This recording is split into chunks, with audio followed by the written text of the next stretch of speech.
Book title, Letters from a Stoic. You and I live in different centuries, but we suffer from the same disease, the waste of time. We are surrounded by people who are busy but not alive, moving fast but going nowhere. And so, an ancient man named Seneca once sat by lamplight in his Roman villa, writing to his friend Lucilius about the art of living. His words crossed 2,000 years to reach us, unchanged, undimmed, unbroken by time, because human nature has not evolved as quickly as our machines. What if your greatest wealth was not money, but time? What if peace did not come from escaping life, but from understanding it? What if everything you seek outside, success, approval, recognition, has always been waiting within? Welcome to Sethtra Audiobook, where books speak and wisdom lives. Tonight we travel through time to sit beside one of history's calmest minds, Lucius Annaeus Seneca, the Roman Stoic who learned how to find serenity even in the storm of empire, exile, and death. Introduction. Seneca was not a monk or mystic. He was a statesman, advisor to emperors, playwright, and philosopher, a man surrounded by power and danger. In his later years, he withdrew from the public chaos of Rome to write letters to a young friend, Lucilius. These letters were not mere correspondence. They were private meditations on fear, purpose, virtue, and freedom. Over time, they became a manual for the soul, one of the most enduring works in Western philosophy. He lived at the height of Rome's splendor and corruption. Gladiators fought in the arenas. Senators plotted in marble halls. Gold was abundant, but peace was scarce. Seneca's fortune was vast, yet his heart ached for simplicity. He believed that true wealth was not in possessions, but in mastery of the mind. No man, he wrote, is poor who can live content with himself. Letters from a Stoic is more than ancient advice. It is therapy for modern life. It speaks to those overwhelmed by distractions, consumed by comparison, and haunted by anxiety. Through his calm reasoning, Seneca teaches us to face what we fear most: loss, change, and time itself. Part 1. The Art of Inner Freedom. Nothing, Seneca writes, belongs to us except time. The first freedom, he says, is mastery over your own mind. You cannot control the world, but you can govern your response to it.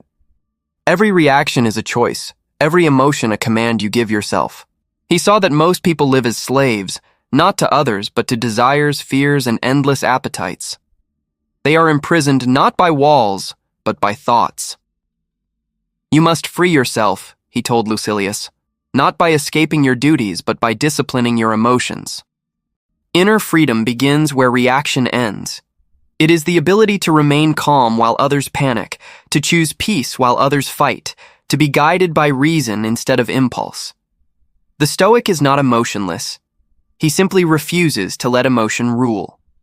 Seneca compared the mind to a ship. When the waves of anger or fear rise, the wise captain steadies the rudder instead of abandoning the helm. In modern times, this teaching is more urgent than ever. The mind today is chained by noise, notifications, news, demands, illusions of urgency. Seneca would tell us, step back, slow down, breathe. Remember that freedom begins not when the world calms, but when you do. Part 2. Time, mortality, and the measured life. Seneca's most piercing lesson is about time. He warns that life is long enough for greatness, but only if we stop wasting it. People are frugal in guarding their money, he wrote, but extravagant in wasting their time. The one thing it is right to be stingy about. To him, the greatest tragedy was not death itself, but living as if life were infinite. He urged Lucilius to measure his days like a craftsman counts precious materials, to cut carefully, to use each piece with intention. Begin living at once, he said. Count each day as a separate life. He believed that busyness is often disguised emptiness. People fill their calendars to avoid facing themselves. But the Stoic practices solitude, not loneliness, but communion with the soul. He called it withdrawal into oneself. Spend an hour alone without distraction, he said, and you will see your real face in the mirror of silence. To Seneca, mortality was not something to fear, but something to respect. The awareness of death sharpens life. Let us prepare our minds, he wrote, as if we had come to the end of life. Let us postpone nothing. Let us balance life's account every day. Part 3. Peace of mind in a noisy world. Even in the golden age of Rome, the noise was unbearable. The roar of the crowds, the chatter of markets, the gossip of politics. Seneca longed for quiet. He believed that inner peace is not a luxury, but a necessity for wisdom. He told Lucilius, "There is no place more peaceful than your own mind when it is well ordered." The Stoic does not wait for silence to arrive. He creates it. Even in the heart of chaos, he listens for the still, small voice within. Today, our world has grown louder than Rome ever was. We are surrounded by opinions, screens, and arguments that demand our reaction. Yet, Seneca's answer remains timeless. Associate with those who make you better. Welcome those you can improve. The process is mutual. Peace, to Seneca, was not escape, but engagement with wisdom. He practiced deliberate withdrawal, a daily ritual of stepping back from noise to realign with truth. He would sit in stillness at dawn and write his reflections, training his mind like a soldier sharpens his blade. Imagine applying that discipline today, beginning your morning not with a phone, but with a moment of self-command, asking, "What will I allow to disturb me today?" Most of what ruins our peace, Seneca reminds us, we have volunteered for. The wise withdraw not from life, but from unnecessary disturbance. Part 4. Virtue, friendship, and the human bond. At the center of Stoic philosophy is virtue, the harmony of thought, speech, and action with truth. Seneca taught that greatness lies not in wealth or fame, but in integrity. The good man, he said, is invincible, for he does not compete in the games where fortune reigns. Virtue, to Seneca, is practical. Patience, honesty, courage, self-control. He believed these qualities form the architecture of a peaceful mind. He who conquers himself, he wrote, has conquered the world. Friendship, too, was sacred to Seneca. His letters to Lucilius are filled with affection and mentorship. "Think of me as beside you," he writes, cheering you toward wisdom. True friendship, he believed, is not built on amusement or convenience, but on shared pursuit of virtue. Two souls who love truth can never truly part, even by distance or death. In a modern world of fleeting connections, Seneca's definition of friendship feels revolutionary.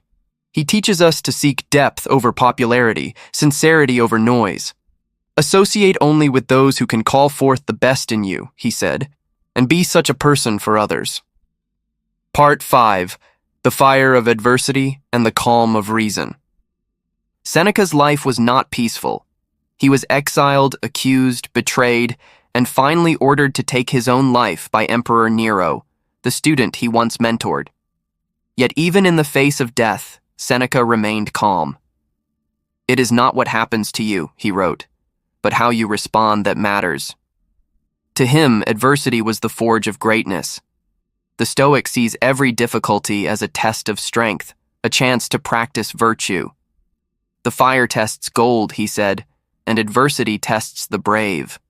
When fortune withdraws its favor, most people panic. The Stoic, however, thanks fortune for the lesson. He does not ask, "Why me?" but rather, "How can I meet this with dignity?" Adversity strips away illusion, revealing character. The weak curse fate, the strong cooperate with it. In the end, Seneca's final act was his philosophy in motion. When soldiers came to arrest him, he accepted his fate with serenity, spoke gently to his friends, and met death with reason rather than fear. He proved that philosophy is not words but preparation, the art of dying well by living rightly. Part 6. Living the Stoic way today. If Seneca lived today, he would still recognize us, anxious, distracted, chasing the future while neglecting the present. His advice would be the same: slow down, live now. Measure your days not by how much you do, but by how much you understand. He would remind us that happiness is not in possessions, but in proportion, in knowing what is enough.